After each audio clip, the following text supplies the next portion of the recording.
যিনি আখিরি নবী, যাকে বলা হয়েছে ওয়ামা আরসালনাকা ইল্লা রাহমাতাল লিল আলামিন। আমরা বারবার দেখছি কিছুদিন পর পর কারা যেন কিভাবে এসে আল্লাহ নবীর শানে কটূক্তি করে, নবীকে নিয়ে অশ্লীল ভাষায় গালিগালাজ করে, নবীর শানে কটূক্তি করে। যারা নবীকে অস্বীকার করে তারা কোনোদিন মুসলমান থাকতে পারে না। এটা আইনের মাধ্যমে, এটা বাংলাদেশের পার্লামেন্ট থেকে ঘোষণা হবে, সেটা আমরা চাই। মাননীয় স্পিকার, আরেকটি কথা আপনি জানেন, আমরা আমাদের নবীকে সবচেয়ে বেশি ভালোবাসি। সংসদ সদস্য জনাব সাইদ উদ্দিন আহমদ হানজালা, আপনার সময় 7 মিনিট। ধন্যবাদ। আসসালামু আলাইকুম ওয়া রাহমাতুল্লাহি ওয়া বারাকাতুহু। মাননীয় স্পিকার, আপনাকে ধন্যবাদ। আজ জাতীয় সংসদে আপনি আমাকে কথা বলার সুযোগ করে দিয়েছেন। প্রথমে আমি আমার অঞ্চলের মাদারীপুর 1 শিবচরের প্রত্যেকটি মানুষকে আমি আন্তরিকভাবে স্মরণ করছি, যারা আমাকে এই জাতীয় সংসদে পাঠাবার জন্যে তারা সংগ্রাম করেছে, আন্দোলন করেছে, ইনসাফ প্রতিষ্ঠার সেই আওয়াজগুলোকে জাতির সামনে তুলে ধরে তারা আমাকে এই জাতীয় সংসদে পাঠিয়েছে। এই জন্য আমি তাদেরও কৃতজ্ঞতা জানাচ্ছি। আল্লাহ পাকের কাছে শুকরিয়া আদায় করছি। জীবনে অনেক জায়গায় কথা বলেছিলাম, কারণ আমরা যেখানে দাঁড়িয়েছি, বিশেষ করে আমি আবারও স্মরণ করতে চাই, বাংলাদেশ খেলাফত মজলিস থেকে আমরা 2 জন নির্বাচিত হয়েছি, তার মধ্যে আমি একজন। এজন্য এই দলের প্রতিষ্ঠাতা শেখুল হাদিস আল্লামা আজিজুল হক রহমতুল্লাহ আলাইকে আমি এই জাতীয় সংসদ থেকে স্মরণ করছি। এবং এই দলের যিনি এখন বর্তমানে প্রধান, আমাদের দলীয় প্রধান আল্লামা মামুনুল হক দামাত বারাকাতুহুমকে কৃতজ্ঞতা জানাচ্ছি। তিনি আমার উপর আস্থা এবং ভরসা রেখে আমাকে নমিনেশন দিয়েছিলেন। মাননীয় স্পিকার, তার সাথে সাথে আমি স্মরণ করতে চাই, আমি যেই আসন থেকে নির্বাচিত হয়েছি সেই আসন থেকে বাংলার ঐতিহাসিক একজন নক্ষত্রের জন্ম হয়েছিল, যার জন্ম না হলে 1947 সাল হতো কিনা, তাদের আন্দোলন না থাকলে জানি না। কারণ তিনারা নিজের জীবনকে বাজি রেখে ব্রিটিশ বিরোধী আন্দোলন করেছেন।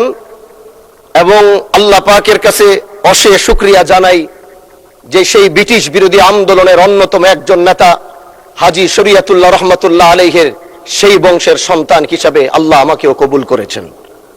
মাননীয় স্পিকার, হাজী শরীয়তুল্লাহর কথা যদি বলতে হয়, তিনি যেভাবে এই দেশকে অন্যায় অবিচার মুক্ত করার জন্য, এদেশের মানুষ ছিল নির্যাতিত, এদেশের কৃষকরা ছিল নির্যাতিত, এদেশের মুসলমানরা ছিল নির্যাতিত। একদিকে ব্রিটিশ মুসলমানদের উপর অত্যাচার করছিল, আরেক দিক থেকে হিন্দু জমিদাররা তারা মুসলমানদের উপরে একচেটিয়া অন্যায় অবিচার স্ট্রিম রুলার চালিয়ে যাচ্ছিল। তখনই এই বাংলার বুকে হাজী শরীয়তুল্লাহর আগমন হয় এবং তিনি ইনসাফ প্রতিষ্ঠার যে সংগ্রাম শুরু করেছিলেন, সেই সংগ্রামের মধ্য দিয়ে আসে 1947 সাল। এবং সেই 1947 সাল পাওয়ার কারণেই আমরা 1971 সাল পেয়েছি। হাজী শরীয়তুল্লাহরা যদি 1947 না এনে দিত, তাহলে আমরা 1971 সাল পেতাম না। মাননীয় স্পিকার, আজ দাঁড়িয়েছি শুধু শিবচরের কথা বলার জন্য নয়, আমরা একটি বিশাল কমিউনিটি থেকে বিলং করি। আমরা দেশ ও জাতির কণ্ঠ হয়ে কথা বলার জন্য জাতীয় সংসদে এসে দাঁড়িয়েছি। আমাদের সংসদের ওই পাশে যারা রয়েছেন তারা শুধু মনে করেন যে আমরা শুধু তাদের বিরোধিতার জন্য দাঁড়িয়েছি। বিরোধী দল মানে শুধু বিরোধিতা করা নয়, সরকারি দল যদি ভালো কাজ করবে, বিরোধী দলের মঞ্চে দাঁড়িয়েও তাদের প্রশংসা করতে আমরা বিন্দু পরিমাণ দ্বিধা করব না। এবং আমরা সরকারি দলের যারা রয়েছেন তাদেরকে ধন্যবাদ জানাবো, কারণ আজ আপনি যেখানে বসেছেন আপনার মাথার উপরে লা ইলাহা ইল্লাল্লাহু মুহাম্মাদুর রাসূলুল্লাহ, অবশ্যই এটা তাদের অবদান, এটা অস্বীকার করার কোনো সুযোগ নাই। আপনার মাথার উপরে যদি আবার তাকাই, তাহলে দেখি ওখানে লেখা বিসমিল্লাহির রহমানির রহিম। এই লেখা দেখলে আমাদের ভালো লাগে, এগুলো আমরা ফেরত পেয়েছি। সরকারি দলের প্রশংসা যদি করতে হয় তাহলে আমরা এইভাবে করব। যখন তাদের প্রশংসা করা দরকার আমরা দাঁড়িয়ে প্রশংসা করব, যদি তাদের কোনো ভুল দিকে সেটা দাঁড়িয়েও এই বেঞ্চের থেকে আমরা তাদের প্রতিবাদ করব। এটাই আমাদের কাজ। মাননীয় প্রধান, আজ দাঁড়িয়েছি হয়তো আমার কথা অনেক লম্বা, আমি জানি না আপনি আমাকে সময় দিবেন কিনা, কিন্তু আমি বলতে চাই মাননীয় স্পিকার, আমরা যেই জায়গা থেকে দাঁড়িয়েছি, বাংলার 30 থেকে 40 লক্ষ ওলামায়ে কেরাম আমাদের দিকে তাকিয়ে রয়েছে, কারণ তাদের কণ্ঠ, তাদের সে আওয়াজগুলো আমরা যেন জাতীয় সংসদ থেকে দিতে পারি। তার মধ্যে অন্যতম একটি হলো মা কানা মুহাম্মাদুন আবা আহাদিম মির রিজালিকুম ওয়ালাকির রাসূলুল্লাহি ওয়া খাতামান নাবিয়্যিন ওয়া কানা আল্লাহু বিকুল্লি শাইইন আলিমা। আপনি জানেন নবীর পরে আল্লাহ নবী হচ্ছে আমার ইমানের অংশ, আমার ইমানের পার্ট। তিনাকে ভালোবাসা, তিনার উপর ইমান, এটা আমার ইমানের অংশ। তিনি আমার শেষ নবী, যেটা কোরআন ঘোষণা দিয়েছে। নবীও বলেছে আনা খাতামুন নাবিয়্যিন আলা নাবিয়্যা বাদি, আমি শেষ নবী, আমার পরে কোনো নবী আসবে না। কিন্তু মাননীয় স্পিকার, দুঃখের সাথে বলতে হয়, বাংলাদেশের এরকম একটি পার্ট রয়েছে, যেই পার্টের এক অংশ মানুষ, তারা নবীকে অস্বীকার করে, তারা মুসলমান দাবি করে, এবং এই বিষয়ে অনেকের ধারণা আছে, তারা জানে। এই আন্দোলন করতে গিয়ে অনেক মুসলমানকে রাস্তায় শহীদ হতে হয়েছে, আন্দোলন করতে হয়েছে, স্বাধীনতার পর থেকে আজও সে আন্দোলন চলছে, কিন্তু আজও পর্যন্ত সেটা পাইনি। আমি মাননীয় প্রধানমন্ত্রীকে বলবো, আপনি বাংলাদেশে একটি ইতিহাস রচনা করে যাবেন।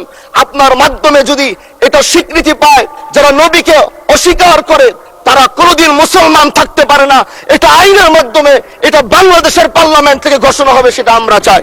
মাননীয় স্পিকার, আরেকটি কথা, আপনি জানেন আমরা আমাদের নবীকে সবচেয়ে বেশি ভালোবাসি, যিনি আখিরি নবী, যাকে বলা হয়েছে ওয়ামা আরসালনাকা ইল্লা রাহমাতাল লিল আলামিন।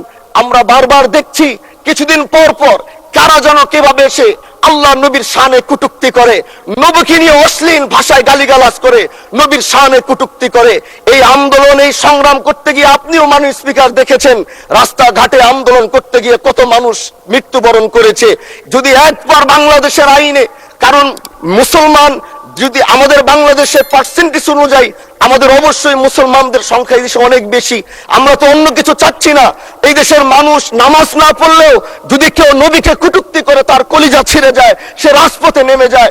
আমি বলবো, যারা নবীকে কটূক্তি করে, নবীর নামে গালিগালাজ করে, এদের মৃত্যুদণ্ড, এই আইনটাও যেন বাংলাদেশের এই সংসদ থেকে পাশ করা হয়। মাননীয় স্পিকার, এই কথাগুলো বলতে গিয়ে অনেক কথা হারিয়ে যাচ্ছে। এলাকায় বলেছিলাম যে আমরা ন্যায়ের পক্ষে কথা বলবো, ইনসাফের পক্ষে কথা বলবো, তখন অনেকে হাত ধরে বলেছিল, হামজালা ভাই, জাতীয় সংসদে যখন যাবেন একটু বললেন হাদি হত্যার বিচারটা যেন হয়। জি, 2 মিনিট বাড়ানো হলো, আরো বলেন। আজকে যে সন্তানটা ন্যায়ের পক্ষে কথা বলেছিল, ইনসাফের আওয়াজ দিয়েছিল, আমাদের মতোই যুবক, মাননীয় স্পিকার, তিনি এই যে স্বপ্ন বলেছিল এক সুন্দর বাংলাদেশ করবার, রাস্তার ভিতরে সেই স্বপ্ন থামিয়ে দেওয়া হয়েছে। এই বিচার যদি না হয়, তাহলে আমাদের মতো হামজালাদের নিরাপত্তাও রাস্তায় কেউ দিতে পারবে না। মাননীয় স্পিকার, এজন্য আপনার মাধ্যমে আমি বলতে চাই, হাদি হত্যার বিচার যেন সুনিশ্চিত করা হয় মাননীয় স্বরাষ্ট্রমন্ত্রীর মাধ্যমে। মাননীয় স্পিকার, আর একটি কথা, আমি আর বেশি লম্বা দীর্ঘ আলোচনা করব না। আমার এলাকার মাদক নিয়ে বড় মুশকিলে আছি, প্রশাসনের সেই সহযোগিতা আমি পাচ্ছি না। একদিক থেকে আমি নিজে মাদক বিরোধী সংগ্রামে নিজে রাস্তায় নেমে মাদকের বিরুদ্ধে আমি নিজে অভিযান চালিয়েছি। এবার তাদেরকে একদিক থেকে ধরে যখন প্রশাসনের কাছে ইয়াবা সহ গাঁজা সহ দেওয়া হয়, তখন তারা একদিক থেকে আসে, কোর্টে চালান করে দেয়। একদিক থেকে গোটা দেশ বলছে এই দেশ মাদক মুক্ত করতে হবে, আরেক দিক থেকে যখন তাদেরকে আমরা কোর্টে চালান করছি, 3 দিন থেকে 4 দিনের মাথায় জামিন নিয়ে এলাকায় এসে আবার মাদক ব্যবসা করছে। এজন্য মাননীয় আইনমন্ত্রীকে বলবো, আপনি এই ইয়াবা গাঁজা যেই বড় বড় নেশাগুলো আমাদের দেশে বেশি সচরাচর চলছে, এই বিষয়ে আইনটাকে আরেকটু মজবুত যদি করবেন, তাহলে আমরা মনে করব আমরা এই দেশ আর এই সমাজটাকে আমরা হয়তো আগামীর বাংলাদেশ, আগামীর যারা যুবক, মাননীয় স্পিকার, আপনার খারাপ লাগবে, যুবকগুলো গ্রামের তারা ধ্বংস হয়ে যাচ্ছে। আমাদের চোখের সামনে যখন একজন যুবক ধ্বংস হয়ে যায়, এটা অন্যরা মেনে নিতে পারলেও আমাদের পক্ষে মানা বড় কষ্ট হয়ে যায়। আমরা দেশটাকে বাঁচাতে চাই, আমরা আগামীতে ওরকম কিছু যুবক তৈরি করতে চাই যারা নেশা ধরবে না, তারা পড়াশোনা করবে, তারা দেশের জন্য ফিকির করবে। মাননীয় স্পিকার, আমি সত্যের পক্ষে থাকবো, আমি অন্যায়ের বিরুদ্ধে সোচ্চার থাকবো, আমি গণমানুষের কণ্ঠ হয়ে করব, আমি এমন